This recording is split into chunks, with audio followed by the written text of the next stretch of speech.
video. Hope everyone's doing alright in that. In part 2 of the Space Shuttle build. And today we'll start putting some of the bigger stuff together. If you watch part 1, you'll have seen I got all the payload painted out and that and stuck together. And it's looking alright. I did struggle at times to get some of these parts to fit. I had to start cutting bits off and drilling holes and that, but it's gone together pretty well and it's looking alright. But I'm going to stick this out the way. Nice safe place until we need it again. We're going to be jumping ahead in the instructions a little bit, because in the instructions it just tells you to move on to the space shuttle itself, but we're going to be doing the fuel tanks and the rocket boosters today. We're going to be working from number 10 to number 16 on the instructions. I'm going to try and get as much glued up as I possibly can before I paint, like I normally do, because it seems to work better. I'm not going to be able to stick this lot on because it's all white and I think these are like an orangey bronze colour. So I'll be painting them on the sprues, but everything else, hopefully I can stick together and we can get painted up. I will be using the decals for the first time today, so fingers crossed I get them off in one piece. I think the first one I start with is this big one, so that'll be a big test. And yeah, fantastic. So right, there's a lot to do, so I'm going to stop waffling, put your feet up, grab a cuppa, and let's see this thing come together. Fantastic.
think I'm going to leave this part of the video here. I got a little bit ambitious, thinking I was going to be doing the fuel tank and the rockets in one sitting.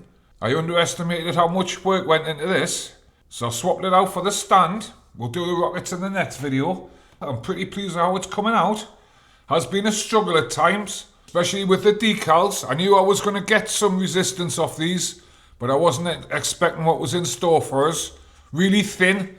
I don't know how I got this massive one off. That was an absolute stroke of luck, that. But I did put it on in a slightly the wrong place, and it's left a little bit of a gap down here. But I tell you what, I'll take it. I used that microsol stuff to try and get it to stick down better because it wasn't sticking properly.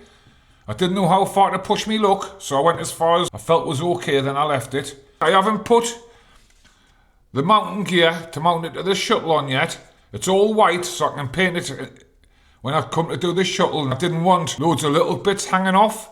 I've been guarding these little 3 bits here with me life, because I'm terrible at snapping bits off and that. We'll bring in a payload from episode 1, and there's our progress. So we've got our stand, we've got our fuel tanks, and we've got our payload. I think this one's going to all come down to how well I can get these off this paper. I know I can't slide them. They won't let us slide them at all, so I've got to try and lift them off. So hopefully, I might not get 100% of them, but if I get the main ones like the United States flags and that, and the bits of trim around the rockets. So in the next one, we're going to be putting the rockets together. There's a lot to do in it. Well, hopefully, they'll come out looking great in that. So yeah, fantastic. So if you like the video, hit likes, hit subscribes, do all the YouTubey stuff for us. And I'll see you in part 3 when we put the rockets together.